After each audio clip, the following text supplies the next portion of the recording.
What's up guys, welcome back to Life with C. In this video I'll be talking about 5 habits that contribute to a healthier lifestyle. If you guys haven't seen my last video, make sure you check out my last video. I was unpacking my goals for 2026. Let me know in the comment section what goals you guys have, and let me know what goals you guys are currently working towards.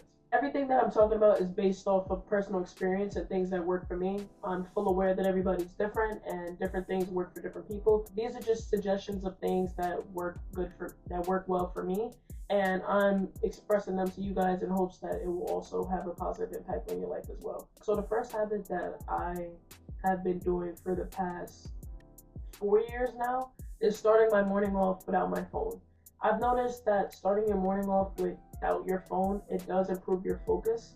Your mind is fresh as soon as you wake up, so whatever you feed your mind, that could set the tone for the rest of your day. I used to be that person, the first thing I'll reach for is my phone, and I noticed that I'll scroll on Instagram, I'll scroll on TikTok. Just terrible. Personally for me, I don't like to start my morning off scrolling on social media, comparing my lifestyle to someone else's. It's just not healthy at all. It could be really detrimental to your mental health, your emotional health. Overall, just not good. So that's definitely something that I would say, starting your morning off without your phone, without screen time, and just taking those few moments to really just sit with yourself and set the tone for what you want for the day and how you want the day to go.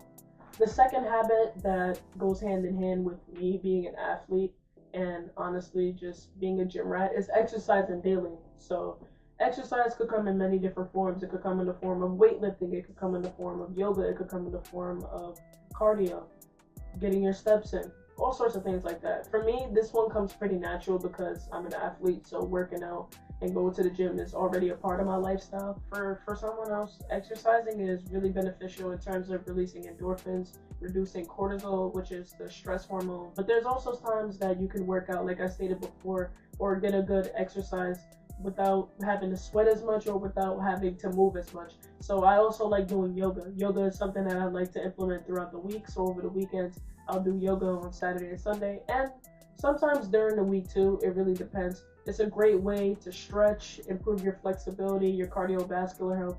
Cardio, I like to focus on getting about 5,000 steps in a day, which comes pretty easy and natural because I live on a campus where I have to walk everywhere. It improves your immune system. So exercising daily is definitely a habit that I would recommend you guys to implement. The third habit also comes extremely easy to me because I'm not a smoker or a drinker, but it's to avoid alcohol, avoid smoking. I know a lot of people are going to disagree with me on this one because you only live once. I definitely feel like if you do those things in moderation, if that's something that you truly live by, that you're having fun, you're doing it in moderation, I don't feel like it's a problem. But I feel like when it becomes so reliant and it's something that you feel like you can't put down or you feel like you have to take with you everywhere, then I feel like that's when it becomes a problem. But honestly, one that I like to speak on is just being in touch with reality. Sometimes when you become so reliant on something, you can lose sight of who you are, and you can start to really lose yourself overall. And this doesn't have to necessarily just be from alcohol or from smoking or anything like that. It could just be in reality. Too much of something is never a good thing. So it's always good to find that balance, which is why I said in the beginning, if you're doing these things in moderation, then it's not necessarily a bad thing. But once it becomes something that's a routine, it's a habit, that's when I feel like it's a problem. But again, people have different ways of coping. People do things for different reasons. So that's just habit number 3 for me. This next habit is something that I've recently started doing for this year, which is just learning something new each day. I know in my last video when I spoke about unpacking my goals for 2026, I know I mentioned that I like to learn something. I'd like to go into the year learning something new every single day, and that's pretty much what I've been doing, whether it's something about psychology, whether it's something about reading, no matter what it could be, whether it's what's going on in the news, just educating myself about history, what's going on in the news, whatever it might be, challenging myself to learn something new every day keeps the brain healthy, it keeps me on my toes, and it also offers me a new perspective when I'm learning these different things. And it also helps me to interact with different individuals better when I have more sense of broader knowledge and I'm not just so sophisticated and focused on athletics or going to the gym. This last habit is something that I've been doing a lot of lately, and it's definitely been having a positive impact on my life, and it's nurturing those social interactions For one, I'm in college, so social interaction is bound to happen. And it's always good to find that balance of managing your school, your books, and your other extracurriculars and priorities. I think the main thing here is networking, interacting with people that might not be in the same career field as you.